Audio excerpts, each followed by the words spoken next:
Bom dia, queridos irmãos, paz e alegria nesta quarta-feira santa, dia 1º de abril.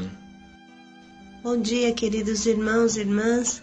Juntos meditaremos nesta quarta-feira santa o livro do profeta Isaías, capítulo 50, versículos de 4 a 9. Estamos vivendo a Semana Santa, o tempo mais intenso do ano litúrgico. É uma experiência extraordinária de graça. Procuremos vivê-la com todo o nosso coração. O servo de Yahvé é o ponto mais alto da espiritualidade do Antigo Testamento. Depois de séculos de fracassos espirituais e infidelidades, o povo eleito entende que para seguir a Deus precisa eliminar todo orgulho, autossuficiência, rebeldia adolescencial. Precisa abandonar o ídolo do dinheiro e do poder. Precisa voltar a namorar com Deus e acabar de correr atrás de amantes traiçoeiros. Só o pobre, o humilde, o anauim, o servo, pode seguir a Deus, assim como Maria e Jesus, no caminho doloroso e glorioso do amor. Do livro do profeta Isaías. Deu-me o Senhor Deus uma língua habilidosa, para que aos desanimados eu saiba ajudar com a palavra. Toda manhã Ele desperta meus ouvidos, para que, como bom discípulo, eu preste atenção. O Senhor Deus abriu-me os ouvidos, e eu não fiquei revoltado, para trás não andei. Apresentei as costas aos que me queriam bater, ofereci o queixo aos que me queriam arrancar a barba, e nem desviei o rosto dos insultos e dos escarros. O Senhor Deus é meu aliado, por isso jamais ficarei derrotado. Fico de rosto impassível, duro como pedra, porque sei que não vou me sentir um fracassado. Ao meu lado está aquele que me declara justo. Quem vai demandar contra mim? Quem será meu adversário? Que venha enfrentar-me. Eis meu advogado é o Senhor Deus. Quem vai condenar-me? Eis todos eles apodrecendo qual trapo, a traça os vai devorar. Palavra do Senhor. Graças a Deus. Irmãos, nesta quarta-feira, nós meditamos o terceiro cântico do servo de Yahvé. Esta Semana Santa, ela é especial, é igual a um curso de exercícios espirituais para cada um de nós. Ela nos ajuda a subir a escada do amor, a escada da profundidade do amor. Como falamos ontem, os cânticos do servo de Yahvé são 4, e este é o terceiro. E neste terceiro cântico do servo de Yahvé, nós percebemos claramente qual é o plano de Deus, qual é a vontade de Deus. Mas vamos analisar uma coisa por vez. Em primeiro lugar, este servo tem o ouvido bem aberto. Aliás, é o próprio Deus que abre o ouvido ao servo e o torna discípulo. A primeira característica do discípulo é escutar, ouvir a palavra. O discípulo não se inventa ele o plano de batalha. O discípulo não tem a sua própria programação, mas deseja descobrir qual é a programação de Deus, qual é o plano de Deus, qual é o pensamento e o projeto de Deus. Então, a primeira nossa característica, se queremos seguir Jesus, é ouvir, escutar para onde Ele vai nos conduzir. E aqui se insere o grande mistério do servo de Yahvé. Servo de Yahvé é uma palavra muito especial no Antigo Testamento. Nós devemos entender que é fruto de tantos anos, de quase que 1000 anos de busca, de sofrimento, de fracasso, de orações. O povo de Israel, ele entende que com as suas forças não vai conseguir nada. O homem mais sábio do Antigo Testamento, Salomão, concluiu a sua vida traindo a Deus. Ele tinha toda a sabedoria desse mundo e se entregou às mulheres ao adultério e adulterou até a religião, traiu a Deus. Se isso aconteceu com Salomão, o homem mais sábio que tenha existido na face da terra, o que não pode acontecer conosco? Vocês entendem, irmãos, que a caminhada com Deus, ela não conta com as nossas forças, mas conta com a ajuda de Deus. Então, toda a caminhada do Antigo Testamento leva a uma entrega. Precisa ver com profundidade todos os acontecimentos. Tudo inicia com a libertação do povo judeu do Egito, mais ou menos no ano 1250 a.C., e depois, por volta do ano 680, acontece um enorme fracasso. O povo volta à escravidão.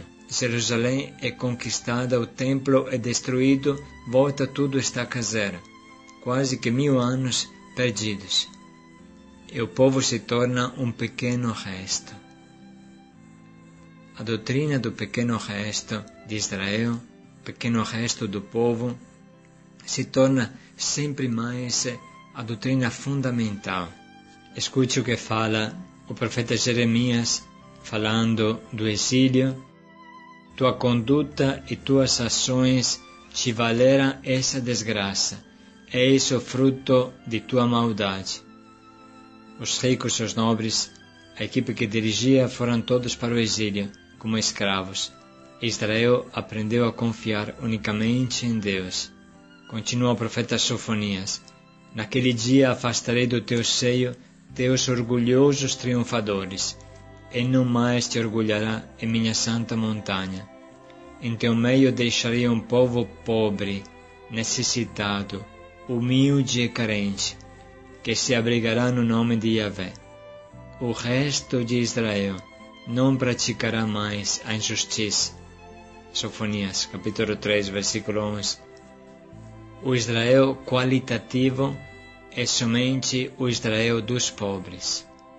Não tem mais aquela mania de grandeza do Israel da quantidade, mas entra o Israel da qualidade, que será o Israel dos pobres. Repetimos: deixarei em teu seio um povo pobre e humilde, que procurará refúgio no nome de Yahvé, o resto de Israel. Procurai a Yahvé, vós todos pobres da terra, procurai a justiça, procurai a pobreza. Assim se fecha o Antigo Testamento, abrindo os braços ao Messias esperado, cuja vocação será ser o servo de Yahvé. O Messias será este servo de Yahvé, e deverá levar a boa nova aos pobres. Tu, Israel, meu servo. Tu és meu servo, eu te escolhi. Não temas, porque eu estou contigo. Não fique apavorado. Eu sou teu Deus. Eu, Yahvé, te fortaleço, te ajudo e te sustento.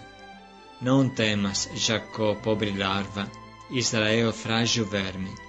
Eu te ajudarei. Sempre mais, os servos de Yahvé se identificam com homens de grande humildade e pobreza.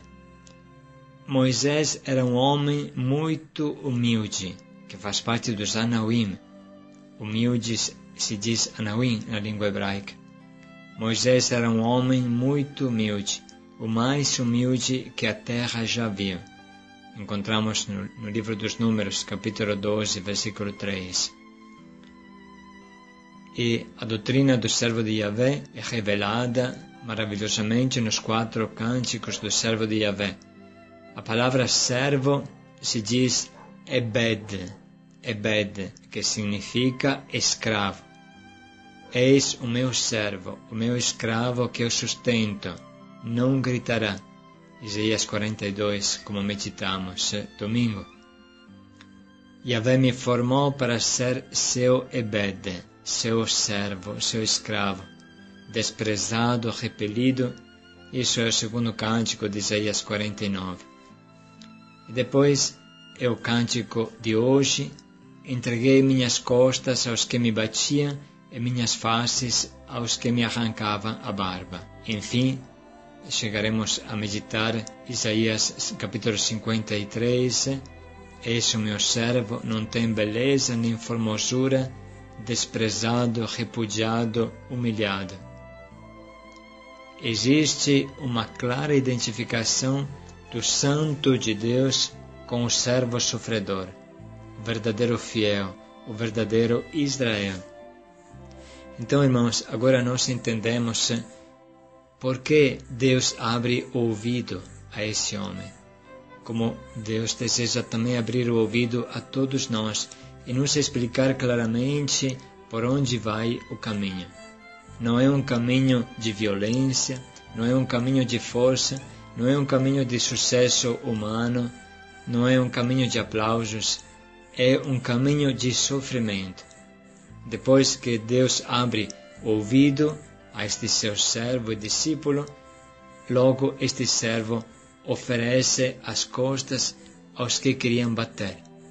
E aqui é impossível não pensar na cena da flagelação de Jesus no filme de Mel Gibson, e se vê Jesus que cai sob os golpes do chicote terrível dos romanos, e de repente ele se levanta de novo para receber mais golpes. É exatamente este cântico, terceiro cântico do servo de Yahvé. Ofereci minhas costas aos que me batiam, ofereci meu rosto aos que me arrancavam a barba. O caminho de Deus é o caminho do martírio, do sofrimento por amor, do sofrimento acolhido profundamente, buscado por amor. Porque é só através do sofrimento que se muda o mundo. É só através do martírio que se muda o mundo. Não é com as palavras, não é com grandes ações, se muda o mundo com o silêncio do martírio. Este é o grande mistério que Deus revela ao seu enviado.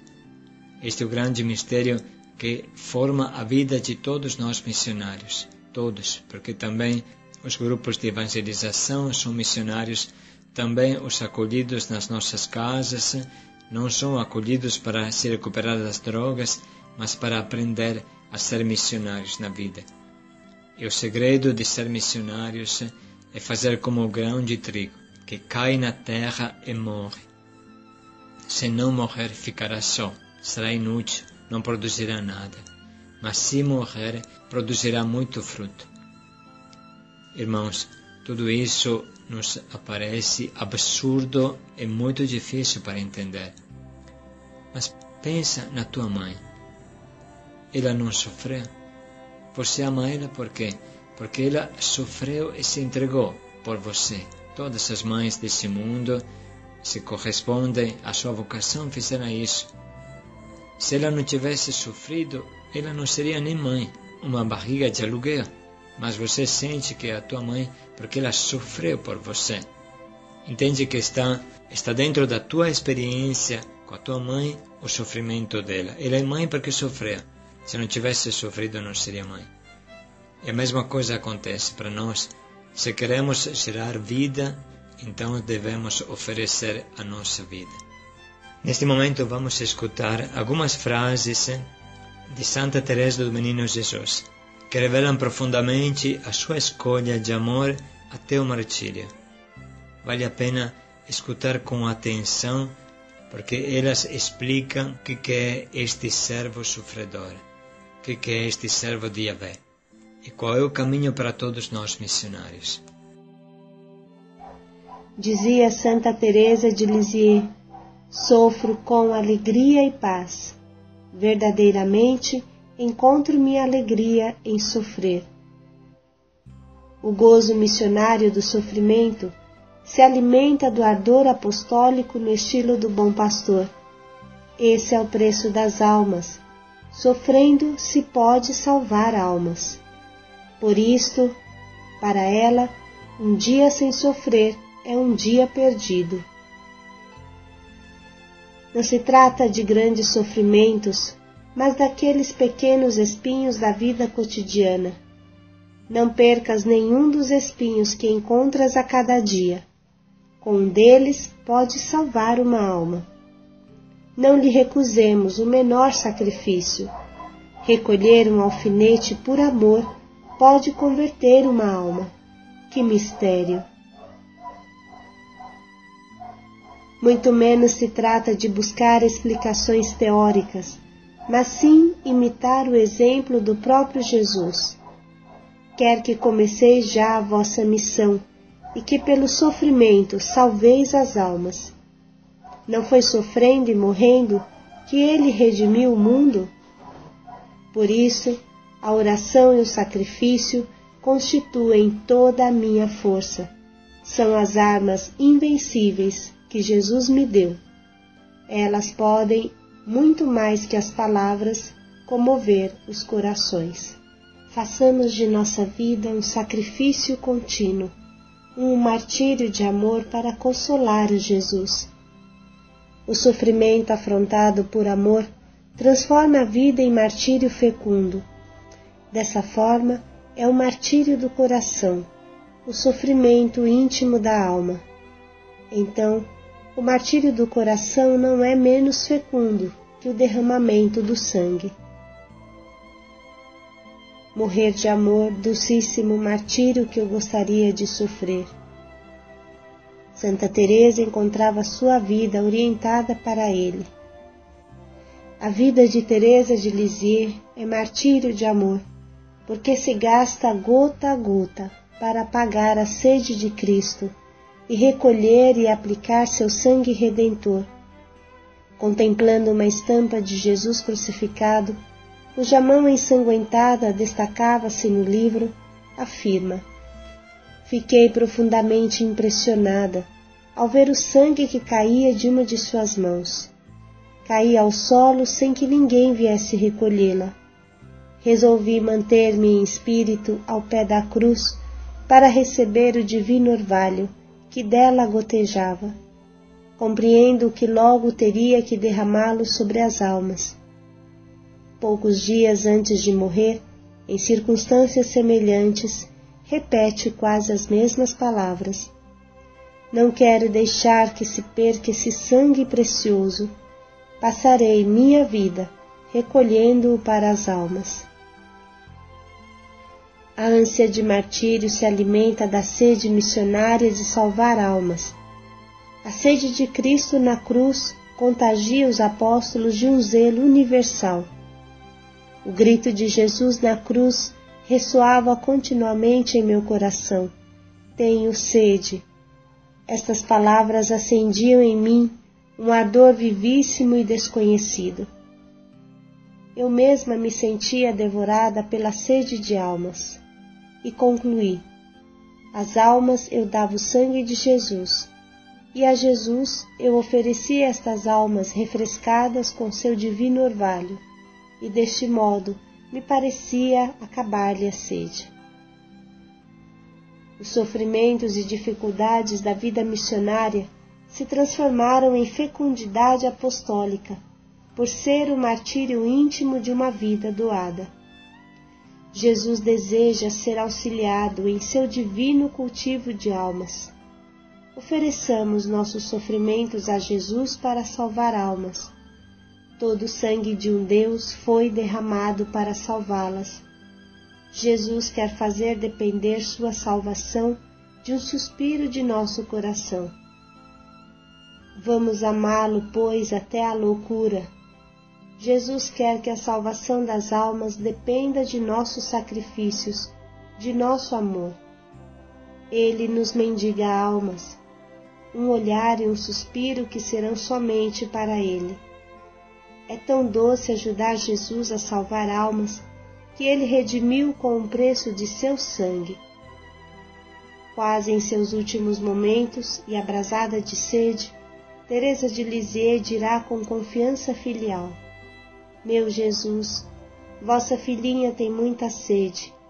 Sente-se feliz por assemelhar-se ainda mais a vós em salvar almas. Queridos irmãos e irmãs, vivamos com a alegria e entrega da nossa vida, tendo o amor como escolha definitiva, e assim produzir muitos frutos para o reino de Deus. Paz e alegria a todos. Paz e alegria a todos na entrega total a Deus e ao amor.